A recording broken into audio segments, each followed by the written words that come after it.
दिल्ली की भीड़भाड़ वाली सड़कों में एक छोटी सी गली थी जहां हर सुबह चाय की खुशबू और जूतों पर पड़ता हथौड़े का संगीत गूंजता था।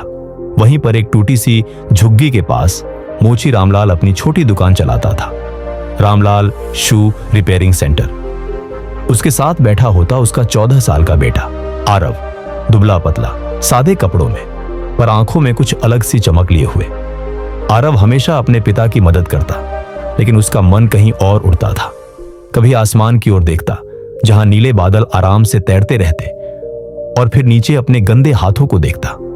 वो सोचता, क्या कभी मैं भी कुछ बड़ा कर पाऊंगा? क्या कभी मेरा नाम भी किसी ऊंचाई पर लिखा जाएगा? पर दिक्कत यह थी कि उसे ऊंचाइयों से डर लगता था। तीसरी मंजिल की बालकनी से झांकने पर चक्कर आते, स्कूल की सीढ़ियां चढ़ते वक्त पसीना आ जाता, और झूले पर बैठने पर उसकी पकड़ कांपने लगती। बच्चे उसे चिढ़ाते, अरे डरपोक आरव, तेरे तो पैर जमीन से ऊपर जाते ही कांप जाते हैं। आरव चुप रहता, लेकिन अंदर से टूट जाता। पर एक चीज वो नहीं छोड़ता था, अपने पिता का साथ और अपनी मेहनत। एक रात जब झुग्गी के बाहर हल्की बारिश हो रही थी, रामलाल ने आरव से कहा, बेटा, जिंदगी में चाहे जितनी भी मुश्किल आए, डर के आगे ही रास्ता निकलता है। ऊंचाई से मत डर, उस तक पहुंचने की कोशिश कर। आरव ने हल्की मुस्कान दी, लेकिन उसने बात को दिल से नहीं लिया, क्योंकि उस समय उसे लगता था कि ये बातें सिर्फ अमीर लोगों के लिए होती हैं। हम जैसे लोगों के लिए तो बस जमीन ही सही जगह है। लेकिन किस्मत ने उसके लिए कुछ और लिखा था। एक दिन पास की बिल्डिंग में काम चल रहा था। आरव वहां जूते देने गया था। अचानक ऊपर से मजदूर की चीख सुनाई दी। लोहे की सीढ़ी टूट गई थी और एक मजदूर तीसरी मंजिल से लटक रहा था। नीचे भीड़ जमा हो गई। कोई हिम्मत नहीं कर पा रहा था ऊपर चढ़ने की। आरव का दिल जोर से धड़क रहा था। वो जानता था कि अगर वो कुछ नहीं करेगा तो वो आदमी मर जाएगा। उसका डर उसे पीछे खींच रहा था। लेकिन पिता की बात याद आई, ऊंचाई से मत डर, कोशिश कर। उसने कांपते हुए हाथों से सीढ़ी पकड़ी और ऊपर चढ़ना शुरू किया। हर कदम के साथ दिल की धड़कन तेज हो रही थी, पैर फिसल रहे थे, पसीना आंखों में जा रहा था, लेकिन उसने हार नहीं मानी। किसी तरह उसने उस मजदूर का हाथ पकड़ा, उसे कसकर पकड़कर नीचे उतारा। नीचे लोग तालियां बजाने लगे और आरव जमीन पर बैठ गया। पहली बार उसने ऊंचाई को जीत लिया था। उस दिन से उसका डर जैसे घुल गया। उस हादसे के बाद आरव के अंदर कुछ बदल गया। अब वो ऊंचाई देखकर डरता नहीं, बल्कि आकर्षित होता था। वो घंटों इंटरनेट कैफे में जाकर माउंटेनियर्स और स्काई डाइवर्स के वीडियो देखता। वो देखता कि लोग कैसे बादलों के ऊपर उड़ते हैं, कैसे पहाड़ों को फतह करते हैं। उसके अंदर आग लग चुकी थी। अगर मैं एक बार डर को हरा सकता हूं तो पूरी दुनिया जीत सकता हूं। उसने स्कूल खत्म किया और छोटे मोटे काम करते हुए पैसे बचाने लगा। कभी डिलीवरी बॉय, कभी मॉल में क्लीनर। पर हर बार उसकी आंखों में वही सपना था, ऊंचाई छूने का। दिल्ली की गर्मी, ठंड और धूल सब झेली। कभी खाना नहीं मिला तो सड़क किनारे बिस्कुट से काम चलाया। पर एक दिन अखबार में खबर पढ़ी, इंडिया का सबसे युवा स्काई डाइवर रिकॉर्ड बना गया। उसने अखबार जोर से पकड़ा और बोला, अगली बार यह हेडलाइन मेरी होगी। अब उसने ठान लिया, वो स्काई डाइविंग सीखकर रिकॉर्ड बनाएगा। लेकिन कैसे? पैसे तो मुश्किल से घर चलाने लायक थे। उसने अपनी पुरानी साइकिल बेची, रात में रिक्शा चलाया और सुबह जिम जाकर शरीर तैयार किया।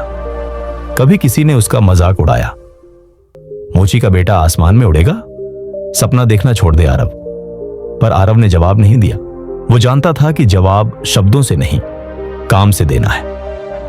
एक दिन उसे पता चला कि नोएडा में एक एडवेंचर स्पोर्ट्स ट्रेनिंग सेंटर है, जहां स्काई डाइविंग की ट्रेनिंग होती है। वो वहां पहुंचा, लेकिन फीस सुनते ही उसके होश उड़ गए। 2 लाख रुपए। वो उदास होकर वापस लौटने लगा। तभी एक इंस्ट्रक्टर कैप्टन आदित्य मेहरा ने उसे रोक लिया। क्यों आया था यहां बेटा? आरव बोला, सर, मैं स्काई डाइविंग सीखना चाहता हूं, पर फीस नहीं दे सकता। कैप्टन मुस्कुराए, बोले, पैसे नहीं है तो मेहनत दे दे।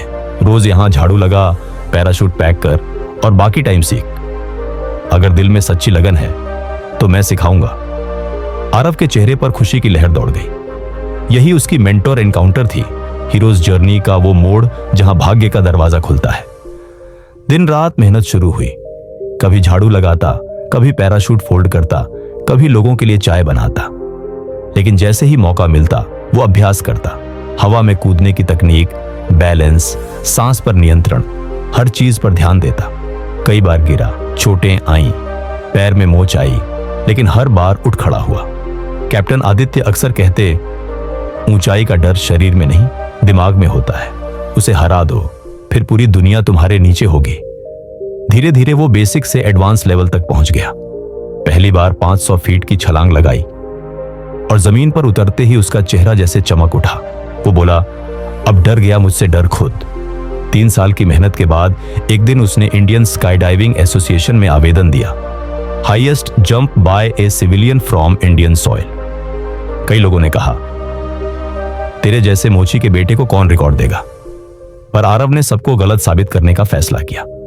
उस दिन सुबह राजस्थान के एक एयरबेस पर हेलीकॉप्टर तैयार था। ऊपर 15,000 फीट की ऊंचाई पर हवा का दबाव तेज था। कैप्टन आदित्य बोले, रेडी आरव? उसने मुस्कुराकर कहा, सर मैं डरपोक नहीं रहा। और फिर छलांग लगा दी। नीचे सिर्फ बादल थे, हवा का शोर और दिल की धड़कन। कुछ सेकंड के लिए लगा जैसे सब रुक गया हो। वो उड़ रहा था, एक मोची का बेटा जो बचपन में सीढ़ियों से भी डरता था, अब बादलों के बीच उड़ान भर रहा था। उसने रिकॉर्ड बनाया, the youngest civilian to sky dive from 15,000 feet without fear. जब वो वापस अपने मोहल्ले पहुंचा तो वही बच्चे जो उसे डरपोक आरव कहते थे, अब कहते, देखो आसमान वाला आरव आ गया। उसके पिता की आंखों में आंसू थे।